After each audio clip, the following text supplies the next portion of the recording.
하나님 말씀은 사무엘상 20장 12절에서 16절까지입니다. 우리 한 목소리로 함께 같이 읽겠습니다. 요나단이 다윗에게 이르되 이스라엘의 하나님 여호와께서 증언하시거니와 내가 내일이나 모레 이맘때에 내 아버지를 살펴서 너 다윗에게 대한 의향이 선하면 내가 사람을 보내어 내게 알리지 않겠느냐. 그러나 만일 내 아버지께서 너를 해치려 하는데도 내가 이 일을 내게 알려주어 너를 보내어 평안히 가게 하지 아니하면 여호와께서 나 요나단에게 벌을 내리시고 또 내리시기를 원하노라.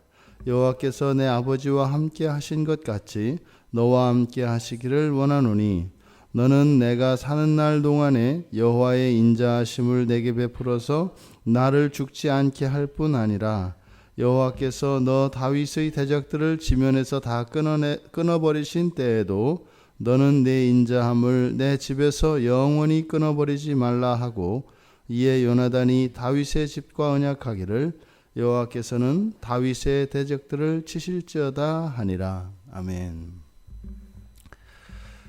요나단이 예전에도 다윗에게 맹세를 했습니다만 다시 앞서서 다윗이 요나단에 대한 그런 의구심을 가지고 있었다는 이야기를 듣고 다시 한번 요나단이 맹세를 하고 다윗과 언약을 맺는 장면입니다. 전형적인 그런 맹세의 표현으로서 이스라엘의 하나님 여호와께서 증언하시거니와 하나님이 아신다는 거죠. 하나님이 아신다. 하나님이 아신다. 그래서 자신의 진심을 여호와 하나님의 이름을 들어 이렇게 맹세하는 것, 이것은 그때 당시의 사람들, 이스라엘 사람들에게 있어서 전형적인 그런 표현입니다. 내가 어떻게 하겠다라는 거예요.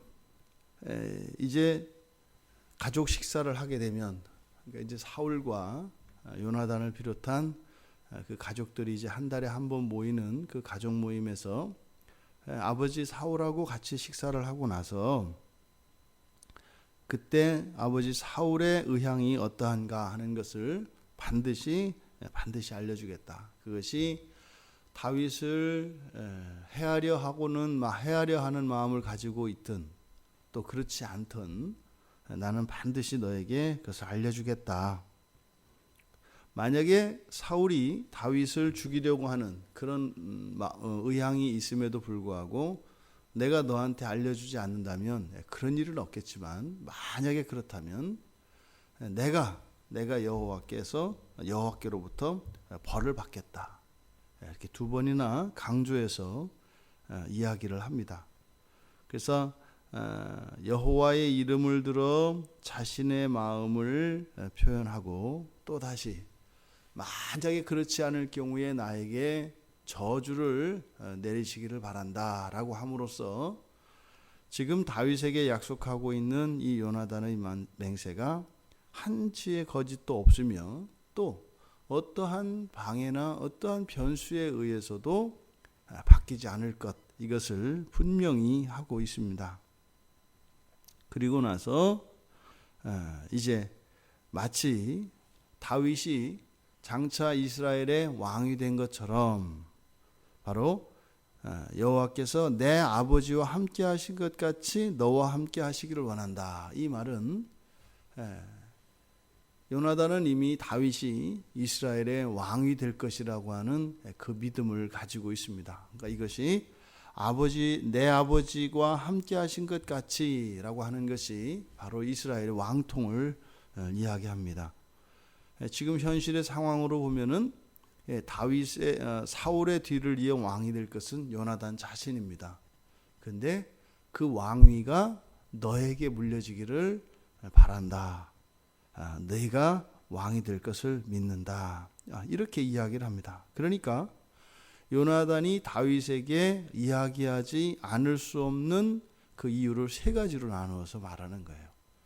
자기 자신도 그렇게 할 것이고 그렇게 하지 않으면 여호와께서 벌을 주실 것이고, 세 번째로 네가 왕이 될 사람이라는 것을 내가 믿고 네가 왕이 될 것이라는 것을 아는데 내가 왜 그것을 하지 않겠느냐, 이렇게 맹세를 하고 있는 것입니다.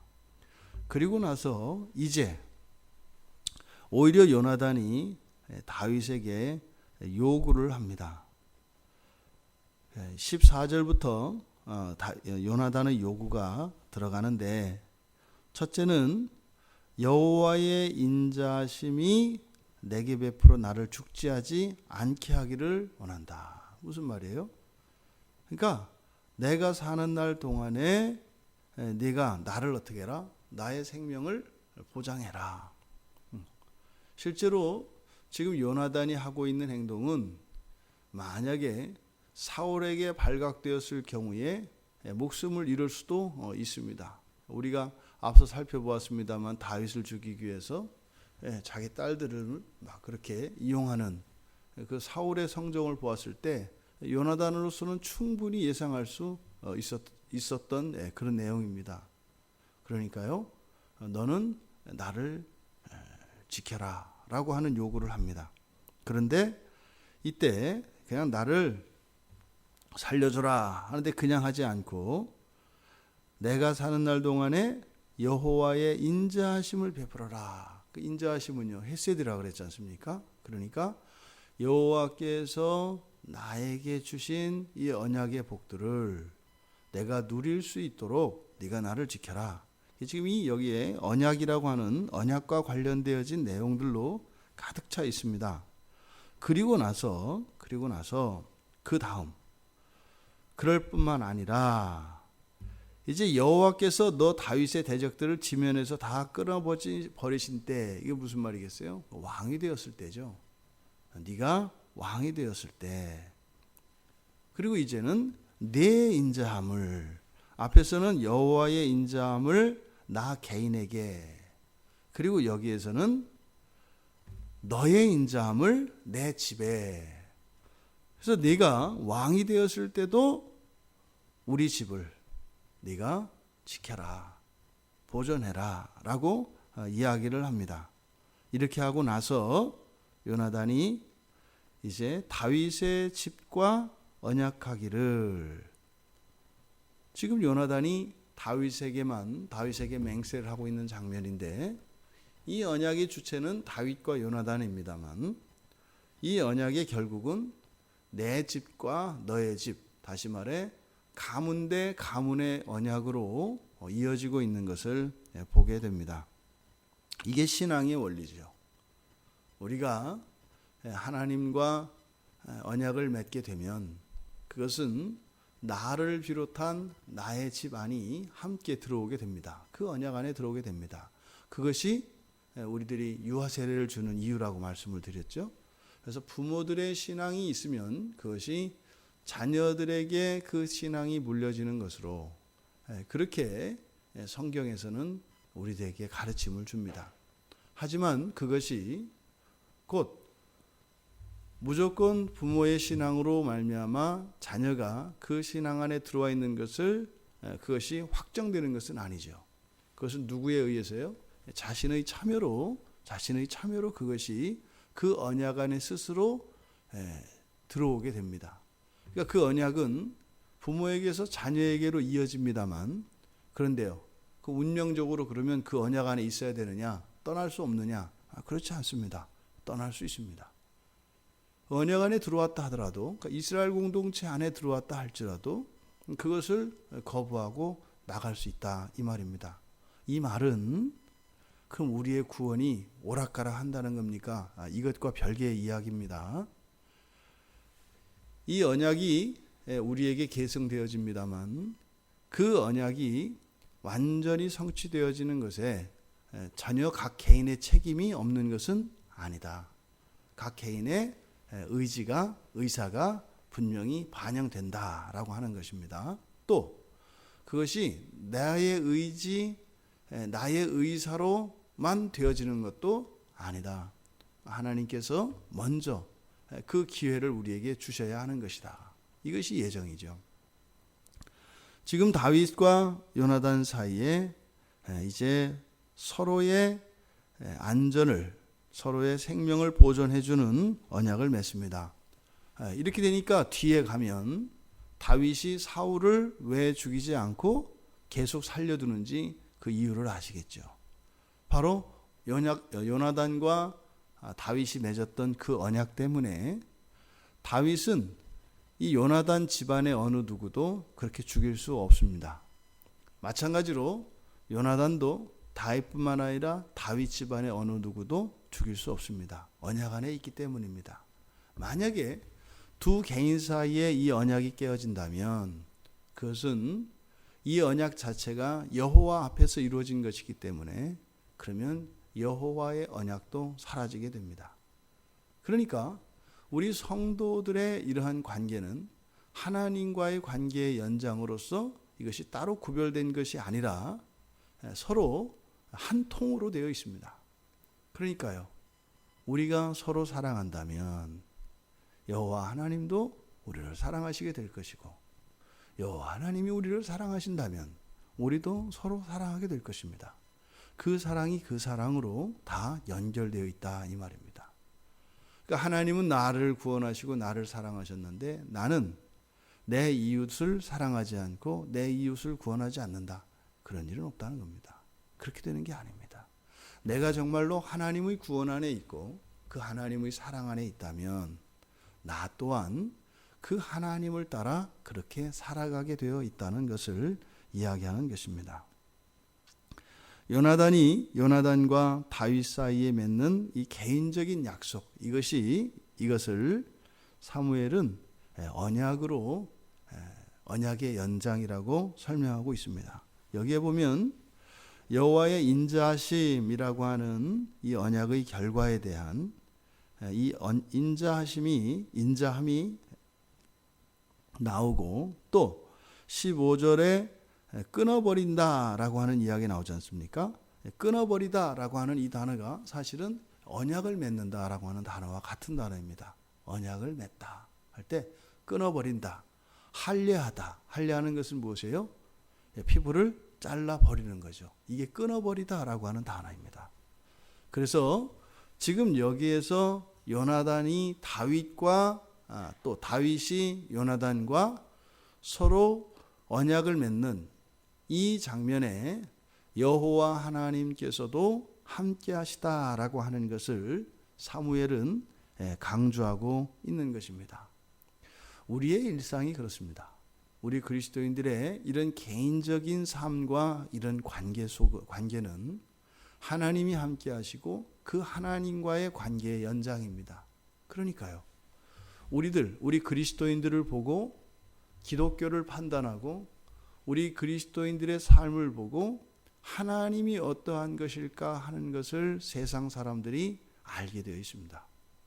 하나님이 하나님 자신을 직접적으로 계시하시는 것이 아니라 하나님은 교회를 통하여 하나님과 언약을 맺은 그 그리스도인들을 통하여 하나님이 드러나게 되어 있습니다. 우리들의 삶이 거룩하고 선하며 덕스러워야 되는 이유가 바로 거기에 있습니다.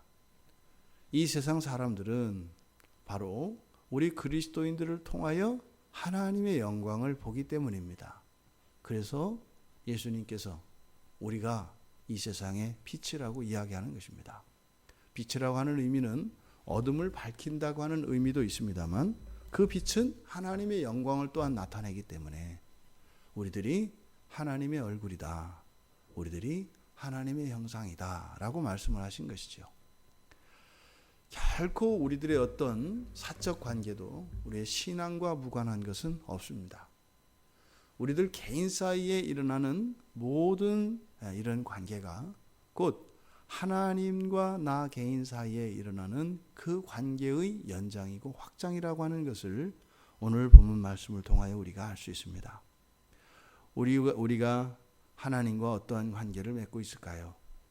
그것은 우리의 삶 속에 드러나는 사람들과의 관계의 또 다른 측면이라고 하는 것, 이것을 우리가 기억해야 할 것입니다.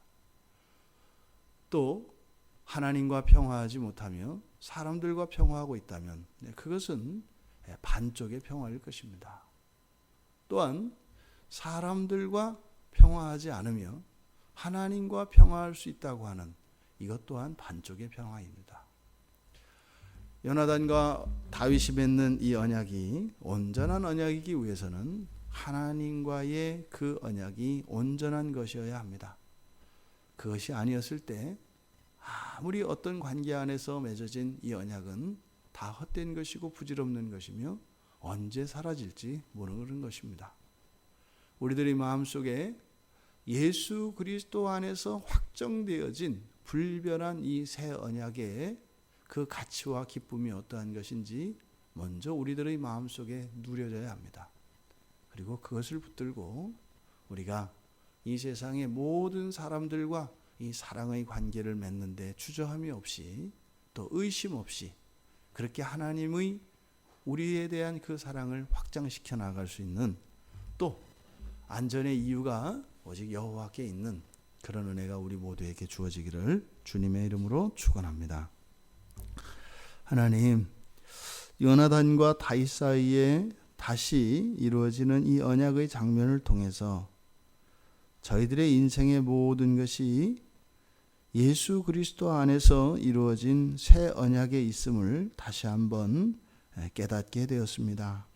하나님, 저희들의 어떠함이 하나님과의 이 관계에 매어 있는 것임을 다시 한번 깨닫게 되었습니다. 하나님, 날마다 저희들이 하나님과의 관계를 점검하고 되돌아보며 하나님과의 견고하고 더 깊은 관계를 이루기 위하여 저희들의 신앙을 따라 살아갈 수 있도록 도와주시고 하나님과 함께 누리는 이 평화와 기쁨이 저희들의 삶 가운데에서도 더 많은 사람들과 그렇게 맺어질 수 있도록 도와주시옵소서. 예수님의 이름으로 기도드리옵나이다. 아멘.